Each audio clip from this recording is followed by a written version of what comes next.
Reflect நேயர்களுக்கு வணக்கம். 2026 சட்டமன்ற தேர்தல் நெருங்கி கொண்டிருக்கிறது.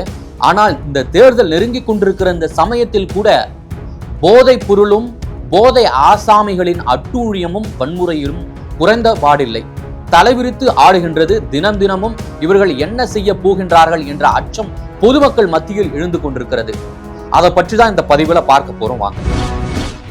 விழுப்புரம் மாவட்டத்துல இந்த கஞ்சா ஆசாமிகள் வீதியில் போறவங்க வரவங்களை எல்லாம் சீண்டி வன்முறைகளை ஈடுபட்டதை பார்த்த ஒரு 4 பேர் அவர்களை தட்டி கேட்டிருக்காங்க.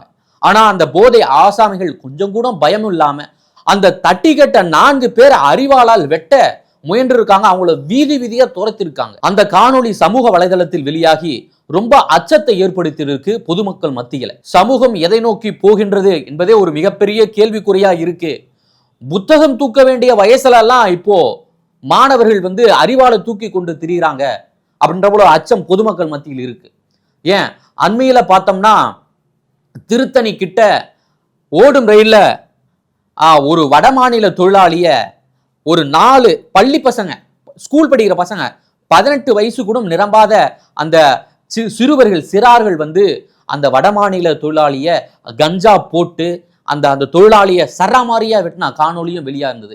இப்போ வரைக்கும் அந்த வீடியோவை பார்க்கும்போது நம்மளுடைய நெஞ்சம் பதபதைக்க வைக்கிறது. அந்த அளவுக்கு திமுக ஆட்சியில இந்த போதைப் பொருள் அட்டூழியமும் வன்முறையும் தினம் தினம் அரங்கேறி கொண்டிருக்கிறது. இது மட்டும் இல்லாம சென்னையின் பிரதான போக்குவரத்து முனையமா மாறி இருக்கிற கிளாம்பாக்கத்துக்கு பக்கத்தில் இருக்கிற நெடுங்குன்றத்துல பார்த்தோம்னா சின்ன சிறு பசங்கள் வீதியில் விளையாடி கொண்டிருக்கிறாங்க.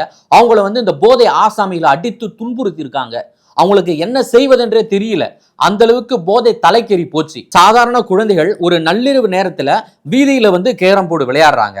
அந்த வழியா வந்த இந்த போதை ஆசாமி கும்பல் என்ன பண்ணுச்சுன்னா, என்ன பண்றீங்க அப்படின்ற போல கேள்வி கேட்டு இருக்காங்க. இந்த பசங்க ரொம்ப திகைத்து போயிட்டு பயந்து போயிட்டு இருக்காங்க.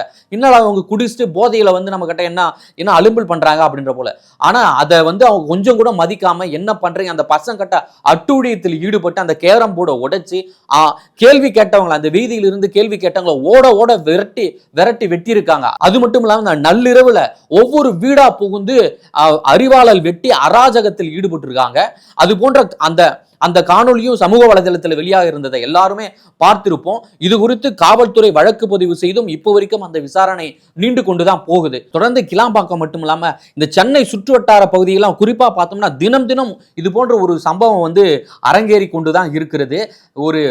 ஒரு தமிழகத்தின் ஒரு தலைநகராக இருக்கக்கூடிய சென்னையிலே இப்படிப்பட்ட சூழ்நிலை மற்ற நகரங்கள்லாம் எப்படி இருக்கும், மற்ற ஊர்கள்லாம் எப்படி இருக்கும் என்ற மக்களாகி உங்கள்கிட்டே நான் இதை விடுறேன். தொடர்ந்து இந்த குற்ற செயல்களில் யாரா ஈடுபடுறா அப்படின்ற போல ஒரு கணக்கெடுத்து பார்த்தோம்னா சுமார் 60% மேற்பட்டோர் இந்த 20 வயசுக்கு கீழ் உள்ளவர்கள் தான். ஸ்கூல் படிக்கிற பசங்க, கல்லூரி படிக்கிற பசங்கள்லாம் இருக்காங்க. புத்தகம் தூக்க வேண்டிய வயசிலும் பேனாமுனையை பிடிக்க வேண்டிய வயசிலும் இது போன்று கஞ்சா புழக்கத்துக்கு அடிமையாகி தினம் தினம் இந்த வன்முறையில் ஈடுபடுத்த நினைத்தாலே மிகவும் நமக்கு ரொம்ப பொதுமக்களாகிய நமக்கே ரொம்ப வருத்தமா இருக்கிறது. இந்த குடும்பத்திற்கு, அவங்களுடைய குடும்பத்திற்கு எப்படி இருக்கும் அப்படின்றத அவங்க கொஞ்சம் கூட நினைக்காம இந்த சம்பவத்தெல்லாம் ஈடுபடுறாங்க.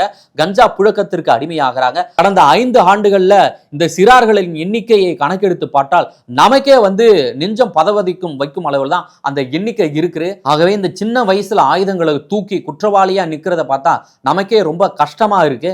இவர்கள் இந்த படிச்சு முன்னேறணுமே தவிர இது போல குற்றவாளியா ஆகக்கூடாது என்பதுதான் பொதுமக்களாகிய நம்மளுடைய கருத்தாகவும் இருக்குது. மீண்டும் மற்றொரு பதிவில் பார்க்கலாம். நன்றி, வணக்கம்.